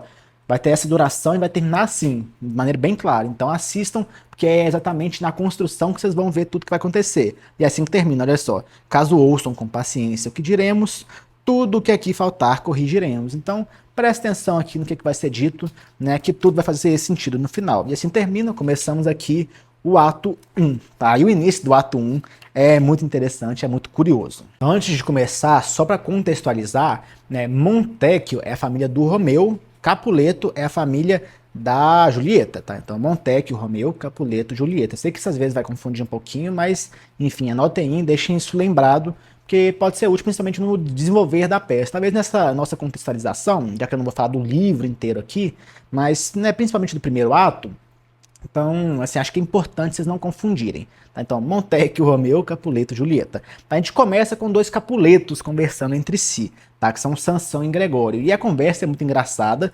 tá? É claro que, assim, se for trazer para os dias de hoje, Shakespeare seria cancelado, né? Uma coisa aqui um tanto polêmica, mas já mostra da dinâmica do teatro elisabetano, tá? Por quê?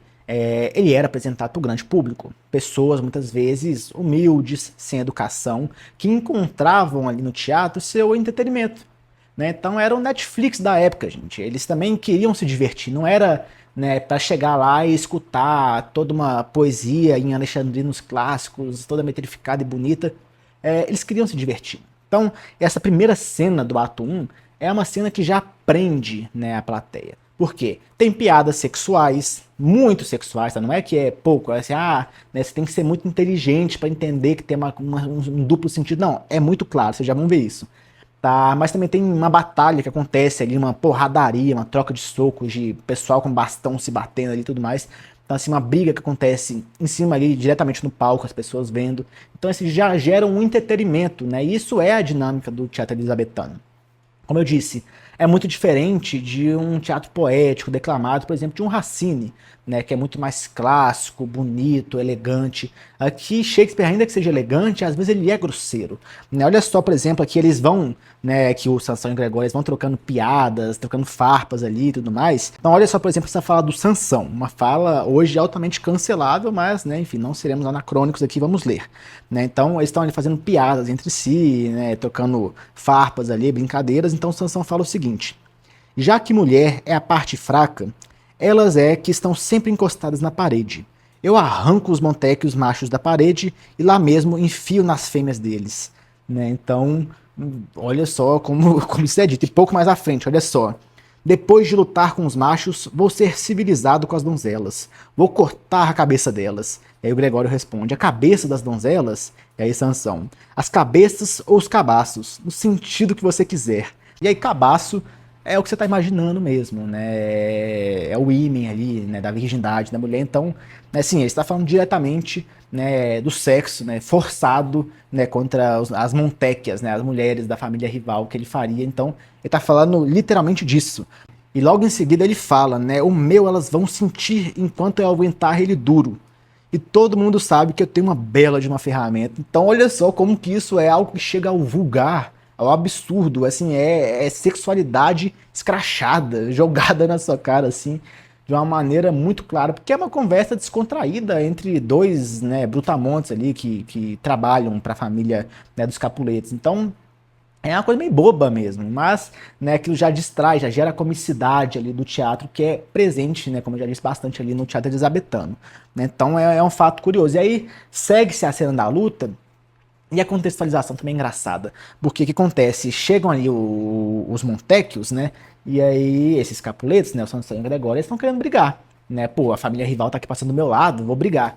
Aí o que eles fazem? Eles fazem uma provocação, porque se já chegam ali trocando socos, né? A lei tá contra eles iniciaram a briga. Então se eles provocarem, né? Para os Montecchios começarem a briga, a lei vai estar a favor deles, né? Porque eles são vítimas, né? Eles que foram, né, violados ali, eles que foram acertados primeiro na briga. Então, né, eles fazem uma provocação, um barulho ali do dedão na boca, isso é uma espécie de uma provocação. E aí o Montecchio, né, Abraão, ele vê essa provocação, ele fala assim: você estralou o polegar pra mim, né? Você mordeu o polegar pra mim. E aí o Sansão, assim, meio de lado pro Gregório, né, e os Capuletos, né, ele fala assim: se eu falar que eu estralei o dedo, né, que eu mordi o dedão pra ele, a lei ainda tá do nosso lado?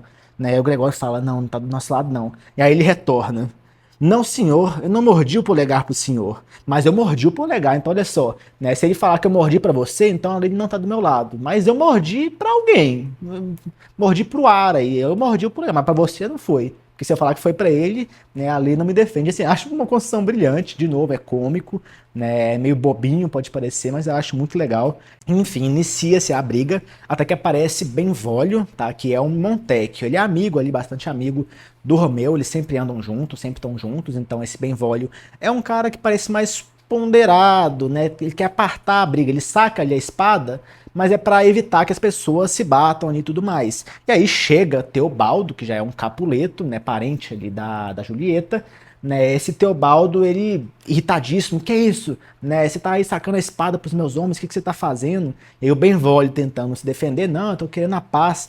Aí o Teobaldo, ele responde, né, como que apontando a hipocrisia. Sacas a espada e vens falar de paz, né, então você tá aí com a espada erguida para todo mundo, né, punhos em riste e tá querendo falar de paz, né, e aí eles iniciam a briga de novo, né, Teobaldo é como que o oposto, ele é estourado, ele quer sempre brigar, né, se chega alguém falando, não, Teobaldo, calma, né, ele é, lembrando, parente da Julieta, né, ele vai ser super importante, tá, Teobaldo, não se esqueça desse nome, tá, então, né, fala assim, não, calma, Teobaldo, não briga, não, não briga, toma aqui essa, né, mais ou menos desse jeito, né, então, enfim, é feita ali toda a briga, até que, né, participam ali os cidadãos, aquela briga toda, chegam, né, os líderes das duas famílias, né, o Montecchio e Capuleto, né, a esposa ali, né, dele e tudo mais, e aí chega para apartar a figura do príncipe, tá, e a figura do príncipe, ele é como que a personificação da lei, da ordem, né, do juízo, da justiça, ainda que seja uma justiça humana, portanto falha, diferente de uma justiça divina que é absoluta. Tá? Então é a lei dos homens que está sujeita à falibilidade. Né? Então seria essa personificação dessa ordem humana. E aí ele chega apartando a briga, e olha só como ele fala. Rebeldes súditos que assim profanam, com o aço da espada, a paz dessa cidade, já não me escutam, são homens ou feras, querem matar o fogo dessa fúria com a fonte púrpura de suas veias.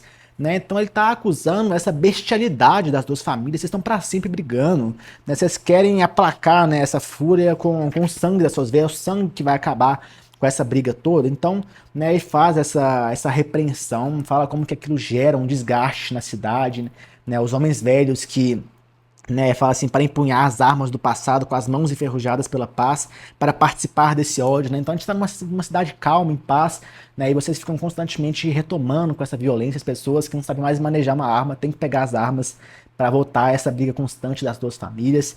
E aí ele faz uma ameaça, né, uma sentença, né, que é jogada para frente. Fala o seguinte: se outra vez perturbarem nossa paz, suas vidas pagarão por essa afronta. Então, se de novo vocês voltarem à briga, né, vocês vão pagar isso com vida. Então, assim, eles afastam, né, a briga das duas famílias, e aí a gente passa a acompanhar ali os Montecchios, né, o pai e a mãe do Romeu conversando com seu amigo, que é Benvolio, né, o amigo do Romeu. E aí, né, a senhora Montecchio, né, a Lady Montecchio, ela pergunta do seu filho, né, um filho único, tá? Vamos lembrar que tanto o Romeu quanto a Julieta eram filhos únicos, né? E ela pergunta ali, o Romeu não tá aqui não nessa briga, não tá? E a gente descobre que Romeu, né, é esse romântico implacável, esse sujeito que é absolutamente insuportável. Olha só, por exemplo, o testemunho aqui que entrega Benvolio à mãe do Romeu, né, a Lady Montecchio. Ó, senhora, uma hora antes que o amado sol surgisse na janela do oriente, movido por minha alma atormentada, fui passear no bosque das figueiras, a oeste da cidade, e ainda cedo, durante a minha caminhada, vi seu filho. No entanto, quando ele me viu chegando, escondeu-se de mim em meio ao bosque. Então ele tá ali arisco, ele tá sofrendo, gente, ele tá com um amor não correspondido. A gente já vai descobrir isso, ele não fala ainda, mas enfim, essa é a realidade. E eu, medindo o seu gosto pelo meu, que preciso de tanta solidão quando ando imerso na melancolia, evitei-o já que ele me evitava. Fugi feliz de quem de mim fugia. Né? Então acho essa parte muito bonita. Né? Ele fala que, olha, nos meus momentos de solidão eu gosto de ficar sozinho, então eu vendo que ele fugia de mim, também fugi dele, mantive ele sozinho. Né? E aí Montecchio, né, o pai, ele fala, ele foi visto lá muitas manhãs, engrandecendo o orvalho com seu pranto. Então, né, as gotas de orvalho vão sendo, né, acumuladas ali junto com as gotas dos choros de Romeu, né? É um exagero, um exagero, né? Que acho que tem um pouco de uma brincadeira de Shakespeare, né, com esses excessos românticos e tudo mais. Mas enfim, quando o Romeu aparecer, isso vai ficar ainda mais claro. Né? Ainda continua, nublando as nuvens com seus suspiros fundos. Mas na hora em que o sol, que alegra tudo, né? Então a luz do sol alegre chega, fala, aparece no extremo do oriente e abre as cortinas do leito da aurora, ele se tranca no escuro do quarto. fecha janelas, deixa fora o dia, permanece em sua noite artificial. Se essa disposição assim perdura, só um bom conselho há de trazer-lhe a cura. Então, ele se fecha ali no quarto escuro, né, na sua noite artificial, ele quer só ficar no escuro. Ele é o Batman, né, gente? Né, ele, enfim, tá ali fugindo, só que quer sofrer muito. Né? A gente já vai descobrir exatamente os detalhes do porquê desse seu sofrimento. Porque ele não fala disso pra ninguém, né? O Romeu tá ali sofrendo sozinho, em tese, né? Quando o Benvolio diz se, né, o seu pai, né, o Montecchio, já tentou descobrir qual é a razão do sofrimento, né, o Montecchio diz, não só eu mesmo, mas muitos amigos.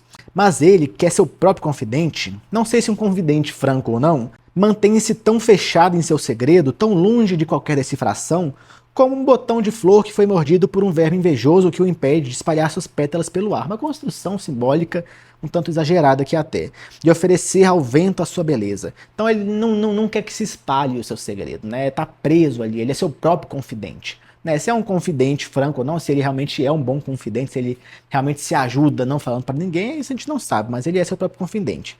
Né? E ele completa dizendo, soubéssemos a causa da tristeza, faríamos tudo para curá-lo dela. Né? Então, a gente tentaria ajudar ali o meu filho, né, o Benvolio, seu amigo, e aí eis que chega então Romeu. Né, e é interessante como que já na entrada do Romeu a gente descobre as horas, porque a questão da cronologia é super importante.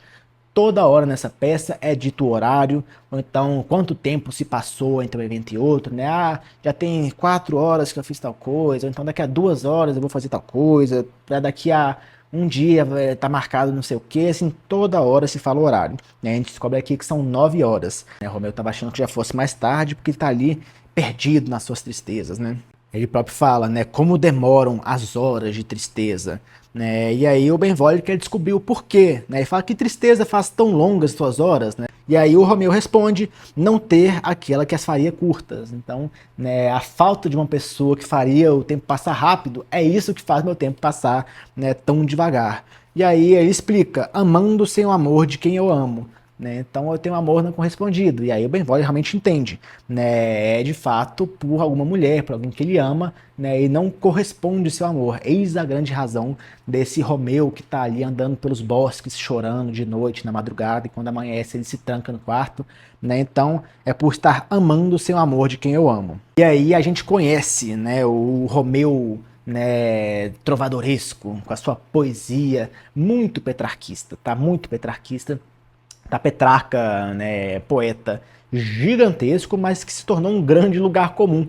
Tá? Às vezes é chato ler Petrarca porque ele foi tão aproveitado nos séculos seguintes, virou, né, esse símbolo do romantismo, que ele foi repetido até o infinito. Né? E aí ele se tornou um lugar comum, mas Petrarca é um baita de um poeta, tá, gente? É um poeta do Trecento, época ali do Boccaccio, do Dante, né? Então Petrarca é gigantesco, um pensador humanista, né? O humanismo petrarquiano, né, também é super importante, mas assim, a parte da influência poética dele, como eu disse, se tornou um grande lugar comum para todos aqueles apaixonados que querem exaltar a beleza da feminina, né, das musas, né, de um amor impossível, de uma mulher que é inalcançável. Isso tudo bebe das fontes de Petrarca com a sua musa, que era Laura, né? Inclusive ela é mencionada aqui. Tá, Mercúcio brinca, né, que Laura devia ser uma mulher feia, né, e que só ganhou relevância porque teve um grande poeta falando dela. Então olha só, né, a declamação da sua poesia. Vou até tentar manter um tom mais sublime, mas não sei se eu consigo, tá? Não sou tão bom para declamar poesia. Mas vamos lá. Mesmo de olhos vendados, ó, o amor, impõe seu querer por onde for. E aí quando ele vê que teve uma briga ali, nessa briga que a gente presenciou entre Capuletos e Montecchios, ele continua. Aqui há muito ódio, mas o amor ainda é maior. Ó turbulento amor, ódio tão amoroso, ó qualquer coisa que do nada primeiro foste criada, ó peso leve, ó séria leviandade, caos disforme de tão bela aparência, pluma de chumbo, fumaça luzente, fogo gelado, saúde adoentada, sono desperto, sendo o que não é. É o amor que sinto e sinto amor não é. Você não ri, né? Então, assim, é uma poesia um tanto ridícula, né? Cheia de oxímoros, né? Essas antíteses, né? Então, uma pluma que tem peso de chumbo, né? Um caos que tem uma bela aparência, uma fumaça luzente, um fogo gelado. Então, são esses opostos que são colocados para trazer como que num movimento meio hegeliano, de suprassumir, né, um movimento que constrói, essa dialética de opostos que constrói sempre algo novo, tese, antítese, síntese, né? Então é mais ou menos isso que ele tenta construir, como que querendo se mostrar muito sentimental, né, muito profundo, ele acaba construindo uma poesia que é bem tosca, né? E eu acho que é uma certa sátira que é construída, uma brincadeira aqui de Shakespeare para zombar desses petrarquistas que querem sentir demais, são muito sentimentais, são muito sensíveis e são, na verdade, assim, construtores, né, poetas de uma poesia que é tão melosa, né? Parece que você lê essas falas aqui de Romeu, da sua paixão, inicialmente, eu vou dizer isso, depois se desenvolve, tá? Mas inicialmente parece que tá escorrendo mel aqui das páginas, é uma coisa muito melosa, é chata mesmo, né? E ainda fala mais o seguinte, né? A transgressão do amor é essa mesma. As dores no meu peito pesam tanto, e hão de se propagar ainda mais, se somadas às tuas. Teu afeto ainda se acrescenta a dor que é minha. O amor é uma fumaça de suspiros. Saciado, arde nos olhos do amador. Se for contrariado, é um mar de lágrimas. Sabe o que mais? É discreta loucura. Ou então é a mais amarga das doçuras. Então, assim, ele quer jogar tudo que é símbolo, tudo que é, né, assim, expressão, metáfora, assim, é um exagero mesmo, é muito chato, né, o Benvolio, ele chega a brincar, às vezes, seja objetivo, né, para com essa coisa, acorda pra vida, né, tá chato, né, e assim, essa reação que muitas vezes a gente tem mesmo. Então, assim, esse Romeu inicial é um Romeu petrarquista.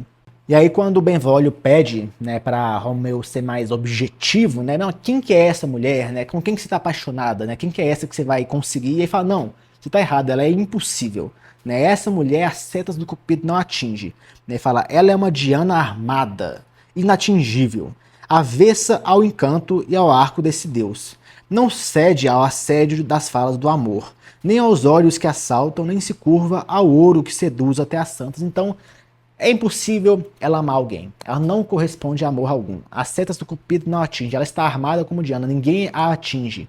Né? Ela não sucumbe a amor nenhum. Né? Então, ele fala um pouco mais a seguida. É rica de beleza, minha bela. Mas sua riqueza há de morrer com ela. Então, isso nos leva a entender que ela fez um voto de castidade. E é isso que o Benvolio pergunta, né? Ah, então ela jurou viver em castidade, né? Então, né, vai ser casta. Ela não é bem uma freira, coisa do tipo, mas ela vai viver em castidade, uma promessa que ela fez, ela está entregue a Deus, né? Então, Romeu fala, jurou. Ela jurou viver em castidade. Então jurou. E é um desperdício essa avareza, né? Então tá chamando ela de avarenta, ela não quer compartilhar essa beleza, né? O Romeu vê como essa virtude, né, da sua amada sendo um egoísmo, né? Ela tem que compartilhar isso, ela tem que querer ser amada, né? É um egoísmo, é um absurdo ela não corresponder ao meu amor, né? Então, né, é um desperdício essa avareza. Guardar beleza assim passando fome mata a posteridade da beleza. Bela e sábia demais, cheia de graça, para ser feliz assim só com minha desgraça. Jurou jamais amar, jurando assim, sou morto-vivo a relatar meu fim. Então, né, a vida tá perdida, né? Se eu não posso amar essa mulher, é para mim o fim da vida, não tem mais sentido, não vale mais a pena viver, porque eu não posso amar a minha amada. Né? Esse é o excesso romântico de Romeu. Né? E ainda que Benvolio tente racionalizar, fala, não, ó, você tem que procurar outras mulheres, né? Você vai ver que tem gente muito mais bonita, muito melhor do que essa sua amada, tá? E aí você vai substituir ela, e aí Romeu nunca, isso aí é um absurdo, você tá, né, blasfemando aí contra a beleza infinita dessa mulher, não pode, ela é meu amor eterno, insubstituível. E aí a gente fica o tempo todo pensando que tá falando de Julieta, né? Porque afinal o amor é entre Romeu e Julieta. Aí você começa a pensar, mas Julieta fez voto de castidade, né? Tem isso? Não tava sabendo. E aí a gente descobre que não é Julieta que Romeu ama a princípio, é Rosalina. Né? Então é Rosalina a mulher que ele ama. Não é Julieta. Julieta ele vai conhecer depois, ele nem sabe quem é Julieta ainda. Ou se sabe, pelo menos nunca conheceu ela pessoalmente. Né? Então é uma certa surpresa que muitas pessoas nem sabiam. Né? Pensam que sabem tudo de Romeu e Julieta, porque sabem do final, mas nem sabem que Romeu estava antes apaixonado por essa mulher. Né? E é interessante porque depois que Romeu conhece Julieta, a sua poesia muda, se torna algo mais sóbrio. Ainda é melosa, né? A parte mais inteligente, mais madura, surpreendentemente é Julieta, que tem só 13 anos de idade, mas ela é mais madura que Romeu, é mais pé no chão, por assim dizer. Né? E como ela corresponde ao amor, né, esse estilo petrarquiano, essa poesia chata pra caramba de se ouvir, né, desse sofredor, da mulher que eu tanto amo, que é impossível, isso muda um pouco. Ainda tem as lamúrias, os lamentos, porque tem os impedimentos ali, os impeditivos das famílias rivais, é tudo ainda muito difícil, mas já muda, né? Vira um idílico diferente, né? Então, né, isso é bem interessante. Então a gente chega aqui na cena 2 e aí os personagens que participam já são outros, tá? São o Senhor Capuleto, pai da Julieta, Paris, né, que é um conde, parente, né, nobre ali do príncipe de Verona, e um criado, tá? Esse criado ele vai servir para entregar ali os convites e tudo mais.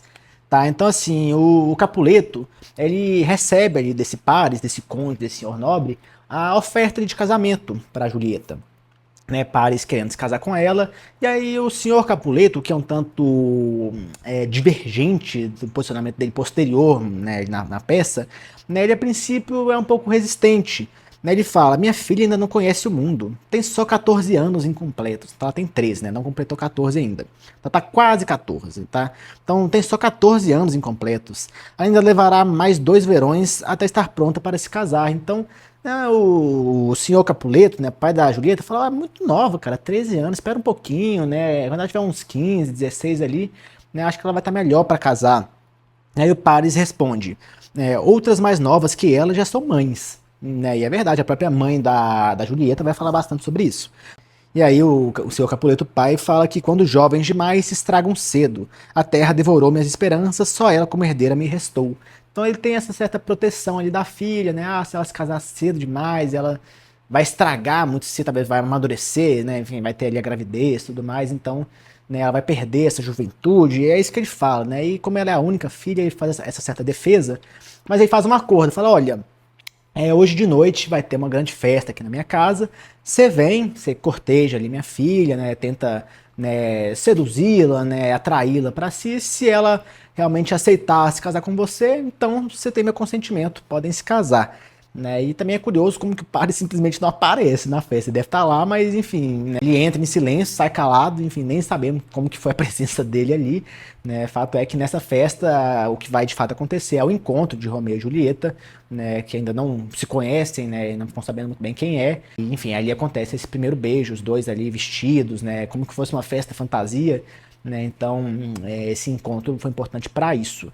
Mas então, enfim, é programado essa festa para que o Paris possa cortejar a menina e ele nem sequer corteja, nem acontece isso. Mas então o que acontece é que agora ele tem os convites, né? Ele tem uma lista ali de pessoas para qual o criado, né, esse homem que trabalha ali para o seu Capuleto, deve entregar. Então ele deve pegar aqueles nomes da lista, encontrar eles na cidade e convidar para a festa de noite.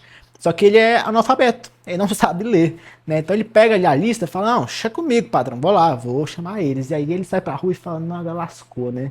Que eu não sei ler, não sei quem são essas pessoas, o que eu faço agora? E aí ele vai procurando alguém ali pela cidade, encontra quem, né, Benvolio e Romeu. E aí pergunta, vocês sabem ler e tudo? E aí Romeu, na sua chatice romântica melosa, fala, eu sei ler meu futuro na desgraça. E aí o criado vai falar, então vai se lascar, vou procurar outro. Mas aí o Romeu fala, não, fica, rapaz, calma, né, eu sei ler sim. Aí ele lê a carta e vê as pessoas que vão ser chamadas ali, e dentre elas quem está lá, né, além de Mercúcio, que é também parente do príncipe, amigo ali do Romeu, vai ter Rosalina, né, muito importante, é a amada, né, de Romeu, que também entra calada, sai em silêncio, também não dá uma palavra na peça, mas vai estar lá na festa, né, parece que Romeu é totalmente indiferente a ela quando conhece Julieta, mas a Rosalina vai estar lá, né, então pessoas importantes. E aí, como o Romeu, ele ajudou, né, esse criado a encontrar as pessoas, saber quem é, o criado fala, ó, essa festa aqui vai ser na casa do meu patrão, né, do senhor Capuleto, e aí, se vocês não forem Montecchios, que são inimigos mortais, vocês podem aparecer lá. E aí, o Romeu, mesmo sendo Montecchio, decide aparecer. Né, Benvolio fala que ele deveria ir para ver outras pessoas mais belas, outras mulheres, porque as grandes beldades de Verona vão estar lá. Né, desse modo ele ia se desapaixonar, né, da Rosalina e encontrar outro amor. Né, mas Romeu fala que não, né, não é para essa visão que eu vou, mas só pelo esplendor do meu amor.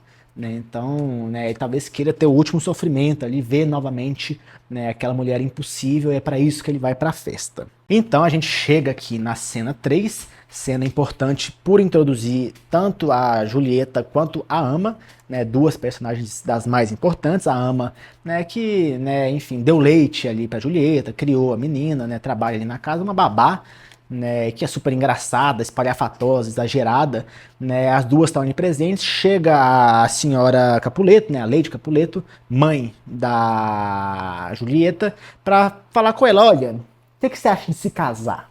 Né, e a Julieta, não sei, nunca pensei nisso, é muito nova, né, e aí, né, a mãe dela, né, a Lady Capuleto, falando, olha, já tá na idade, já tá no momento, o Paris está querendo se casar com você, né, é um homem super nobre, bonito, você vai adorar ele, ele vai vir aqui na festa, enfim, vocês têm que se casar. Né, e aí é engraçado como é que a ama já fica empolgada, né? Assim, quando ela fica sabendo disso, ela fala: que homem, minha menina, um homem e tanto. Esse homem até parece uma escultura, né? Então ela fala: nossa, que beleza, esse é um homenzão. Ou lá em casa, né? Só faltou falar assim: a ama empolgadíssima ali com o Paris. A Julieta meio assim: será, né? Não sei, vamos ver, né? Quem sabe, muito nova, né? Enfim. A cena 3 é importante para introduzir as personagens e o contexto do casamento sendo apresentado para Julieta. E a gente chega na cena 4 com Romeu e Benvolio, que já estão juntos ali o tempo todo, né? Mas também Mercúcio, amigo deles também, que é nobre, né? Ele é parente do príncipe, parente de Paris, né? Então, estão os três juntos ali caminhando rumo à festa. Tá, e a gente conhece a personalidade de Mercúcio, que é meio que um tarado, é também meio brincalhão, fala muita besteira, né? Então, assim, ele é importante, ele é mais estourado, é importante a gente lembrar dele, tá? Do mesmo modo que eu falei que a gente tinha que guardar o nome de Teobaldo, tem que guardar o nome de Mercúcio também, tá, gente? Quem que ele é? Amigo ali de Romeu, amigo de Benvolio, né? Bem estouradinho, bem brincalhão, né? Eu imagino um homem meio bêbado, né? Assim, essa é a figura de Mercúcio, é um nobre, tá? A gente tem que lembrar disso, ele é superior, por exemplo, a Romeu.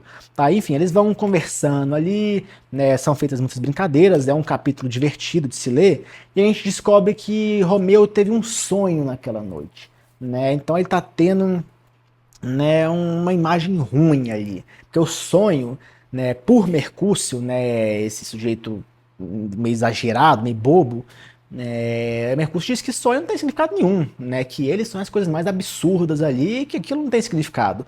Mas Romeu fala, não, cara, tem uma coisa me incomodando aqui. E aí ele diz, né, com relação a esse pressentimento do seu sonho. Ele fala, ainda pressinto que uma trama suspensa nas estrelas possa amargar essa noite festiva e exterminar a desprezível vida que vive encarcerada no meu peito e condená-la à morte prematura. Então ele sente nas estrelas, assim, é uma coisa relacionada ao fado, né? Assim, é algo que ele carrega, o destino o condena. E há essa discussão nessa peça aqui de Shakespeare, e é muito comum nas peças como um todo, tá, gente? Desde as tragédias gregas, né, se você for ler, sei lá, os persas, né, de Ésquilo, um Édipo mesmo, assim, tudo conversa muito com essa questão do destino, né, como que Édipo, né, ele estava condenado, né, a tudo que aconteceu, né, de desposar a própria mãe, matar o próprio pai, ele tenta fugir daquilo, mesmo assim acontece, né, tem aquela conversa do homem que tinha recebido de um oráculo, né, a previsão de que ele ia morrer com um teto de uma casa caindo na cabeça dele. Ele começa a viver na rua, não entra em casa nenhuma, e aí do nada, né, um gavião que estava carregando uma tartaruga deixa ela cair, e aí a casca da tartaruga cai na cabeça do homem e ele morre, né, ou seja, a casa, né, da tartaruga, que é a sua casca, cai na cabeça dele, como tinha sido previsto, então o destino se concretiza, ainda que ele tenta fugir, não há como fugir. Então, o que Romeu fala aqui é muito disso, dessa predestinação. Ele sente pelo sonho dele que, né, há algo muito ruim que vai começar naquela noite. E de fato é quando ele conhece Julieta. Eles vão ali pro baile, é interessante a dinâmica do baile, né, é um pouco frenético ali. Ele de fato conhece Julieta, eles, né, se beijam, tem ali o primeiro beijo, toda uma relação ali com a santidade, né, da Julieta, né, enfim, isso é colocado, é bem interessante a poética ali do primeiro beijo. E aí eles se conhecem, descobrem quem eles são, veem como que é um amor meio impossível. Tem a conversa da sacada, né, que tá aqui logo aqui na capa, que era construída ali nos teatros, né, a questão de ter mais de uma camada, mais de um andar, né, isso foi bem explorado por Shakespeare, né, o modo como ele fazia, né, então isso tudo acontece e a peça é muito fantástica, tá, gente? Eu não vou falar aqui muito mais dela, né, eu recomendo que vocês façam essa leitura do início ao fim com muita calma, tá? Shakespeare fala que é uma leitura, é uma apresentação, é uma peça de 2 horas, mas eu mesmo, quando leio aqui Romeu e Julieta, fico várias e várias horas. Porque é aquela coisa, você lê, pesquisa, anota, né? Talvez uma primeira leitura, faça uma leitura mais corrida, mas depois volta, lê de novo anotando, né? Entende as relações, pega as reflexões que ele traz toda cena quase, né, todos os atos têm grandes reflexões filosóficas, tem muito para ser discutido, tá? É muito legal, é uma peça muito fantástica, ainda que você pense que já sabe o que vai acontecer, leia, tá? Leia, é divertida, é muito boa, tá? É uma peça de uma beleza poética, filosófica, teológica, psicológica, que é fantástico. É uma das primeiras obras de Shakespeare, é um Shakespeare ainda mais imaturo, que pode padecer de certos vícios, né? Não é o mesmo Shakespeare de um Rei Lear, de um Macbeth, né, de um Henrique VI, mas assim, é ainda uma obra fantástica, brilhante, tá? Eu confesso que gosto mais de Romeu e Julieta, né, do que Hamlet, por exemplo.